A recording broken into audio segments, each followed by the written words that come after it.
Hello viewers, আসসালামু আলাইকুম and welcome back to my channel hello Bangladesh. প্রতিদিনের মতন আজকে আবারও নতুন একটা ভিডিও নিয়ে হাজির হয়ে গেলাম আপনাদের মাঝে হ্যালো বাংলাদেশের পর্দায়। প্রিয় দর্শক, হ্যালো বাংলাদেশে আজকে আবারও ইংল্যান্ডের কেয়ার ভিসা আসলে কেয়ার ভিসা সবার মাঝে একটা কি বলবো কৌতূহল যে কবে স্টার্ট হবে, আবারও কি শুরু হচ্ছে কি না, আবারও কি আপডেট আসছে, সব কিছু আমাদেরকে জানান।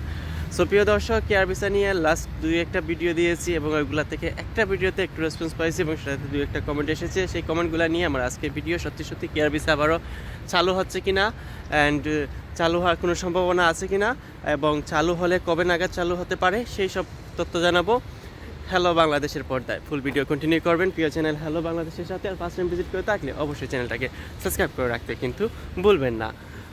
আমার এই ছোট্ট চ্যানেলটাতে একটু করে আপনাদের কাছ থেকে সাপোর্ট পাচ্ছি, এর জন্য আপনাদের সবাইকে অসংখ্য ধন্যবাদ। এই 5 জন যদি আমার ভিডিওটা ওয়াচ করে সেই 5 জনই হচ্ছে আমার নিয়মিত অডিয়েন্স। সো সেই 5 জনকেই কিন্তু ধন্যবাদ জানাই শুরুতে। সো প্রিয় দর্শক, care visa actually care visa নিয়ে আপাতত ওই রকম কোনো আপডেট ইউকে হোম অফিস থেকে পাওয়া যাচ্ছে না, ইউকে গভর্নমেন্ট পেজে যে আবারও কেয়ার ভিসা চালু হবে। আমি প্রিভিয়াস একটা ভিডিওতে বলেছিলাম যে এপ্রিল মাসে চালু হবে কেয়ার ভিসা। এটা কিন্তু 100% শিওর না, কারণ এপ্রিলে ওরা বিভিন্ন ধরনের ঘোষণা দিবে, মানে অনেক কিছু বিষয় আছে যে বিষয়গুলো তারা বলবে এইটা, কিন্তু ওইগুলা কার্যকরিত হতে সময় লাগবে। কিন্তু আমার কথা হচ্ছে যে যদি তারা একবার জিনিসটা বলে পেলে যে হ্যাঁ আমরা আবার কেয়ার ভিসা চালু করব বা আমরা আবারও ফরেনার কর্মীরা কেয়ার ওয়ার্কাররা আনবো, তাহলে এটা হবে। সো আসলে দেখা যাক কি হয়। এখন পর্যন্ত আমরা সবাই এখন আসলে ওই সময়ের মতন আবার নতুন করে চালু করাটা অনেক টাইমের ব্যাপার, কারণ ওই সময় প্রচুর মানুষ এদেশে চলে এসেছে, প্রচুর কর্মীরা এখন পর্যন্ত বেকার আছে, মানে তারা যে কাজের জন্য এদেশে এসেছে মানে কেয়ার ওয়ার্কাররা, তারা সেই কাজটা পাচ্ছে না, অনেকের কোম্পানি চলে গেছে।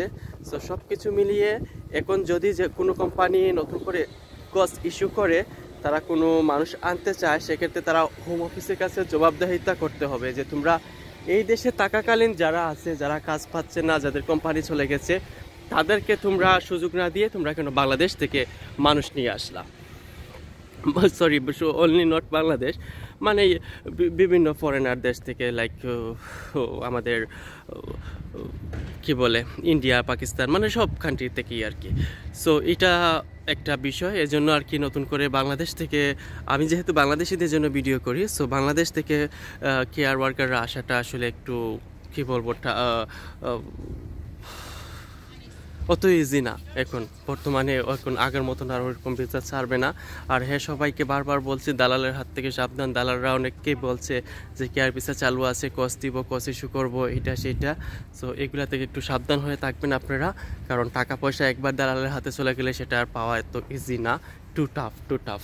সো প্রিয় দর্শক, কেয়ার ভিসা আবারও চালু হচ্ছে না, এটা 100%লি বলতে পারছি না, আবার চালু হচ্ছে এটাও বলতে পারছি না শিওর হয়ে, কারণ লাইক আছে মিডিলের মধ্যে যে হতে পারে নাও পারে।